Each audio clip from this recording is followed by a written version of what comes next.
Yun po, good morning po. Ano po mga ka-farmers, magandang araw. Isang napakagandang umaga po mga ka-farmers. Yan.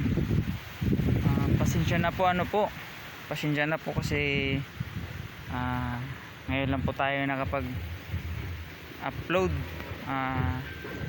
ng video. Katunayan nga po ito po may sa atin, nagtanong na kung ano daw yung update dun sa aking in-upload, no, dun sa land preparation, kasi hindi ko na po sundan na upload po yung aking videos na yun kasi mga ka-farmers, yung cellphone ko po kasi nagka-problema, ano po, kaya hindi po ako nakakapag-upload ng mga videos. Tsaka hindi ko po na ituro kung paano po yung management ko sa pagtanim ko ng talong. Ito na nga po pala yung mga ka-farmers, yung naland prep ko na nung sa video. Ito na po yung tinanim ko, yung talong. At ngayon mga ka-farmers, nasa 44 days na po siya. Si Calyx type 1 na tanim natin na talong. Yan mga ka-farmers, yun, meron na nga rin siyang bunga. Kaso lang yung naging problema ngayon mga ka-farmers, nung start niya po yung sa flowering stage niya, talagang binayo-bayo kami ng hangin, talagang di kami natigilan dito sa lugar namin. Talagang malakas ang hangin ng habagat, kaya yung unang mga bulaklak niya mga ka-farmers nakisaglaglagan. Kaya medyo yung bunga hindi medyo karamihan. Okay lang, kahit papano meron pa naman tayong nakukuha. Yan, bali nakapag first harvest na rin po ako dito sa aking talong na Calyx type 1. So ito na po yung request sa atin ng nag-request, nagtanong tungkol sa itatanim ko dito na talong. Yan. So ngayon mga ka-farmers, yung ipapakita ko lang muna kung anong nangyari dun sa na-spray ko po, na-spray ko dun sa lupa, tsaka nilagay na animal dung. Ang gagawin ko ay bubuksan po natin yung plastic mulch para makita natin kung ano yung naging epekto. Titingnan natin kung anong resulta dun sa na-spray natin. Kasi ito mga ka-farmers, yung tinanim ko dito na talong 100% po talaga, nung pag transplant ko ng talong wala pong namatay.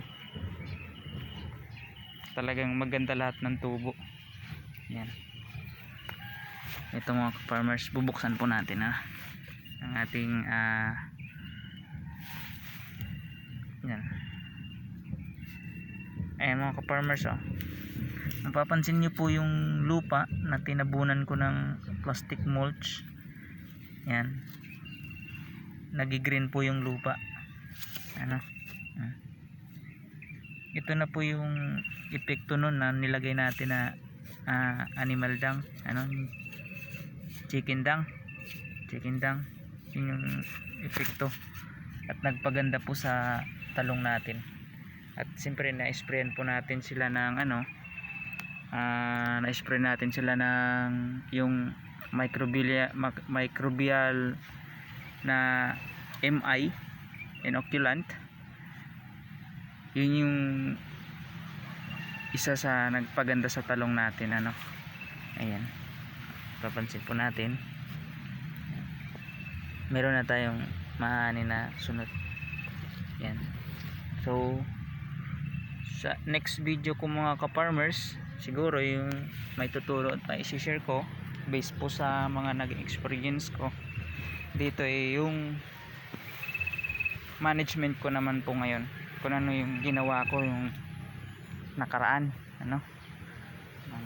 para naman po mahabol natin yung mga naiwan natin na ano, yung mga hindi natin na upload, ano, para nang sa ganun masubaybayan din po ninyo. Ayan, paano yung pagmamanage ko dito sa talong ko. Ayan po muna, dun, hanggang dito na lang po muna mga ka-farmers, ano po yung aking video. Maraming salamat po dun sa nag-request sa aking naumpisa na hindi na ituloy. Ayan, ngayon po subukan po natin na sana makapag-upload tayo lagi ng video, nang sa ganun po masubaybayan niyo rin po yung ano ng talong ko. Yun, baka sa susunod yung mga fertilizer guide na po yung tuturo natin kung paano tayo mag-apply ng fertilizer sa talong, ano po mga ka-farmers. Ayun, maraming salamat po. Bago po pala, kasi bago pa po yung ating channel mga ka-farmers, wag nyo pong kalimutan po, ano po, yung mag-subscribe at mag-follow sa aking YouTube channel. Then paki-click na rin po yung ating notification bell para syempre lagi po kayong active, ano, sa ating mga bagong ipopost na mga videos. Ayun po, maraming salamat po mga farmers at mabuhay po tayong lahat. Ayun.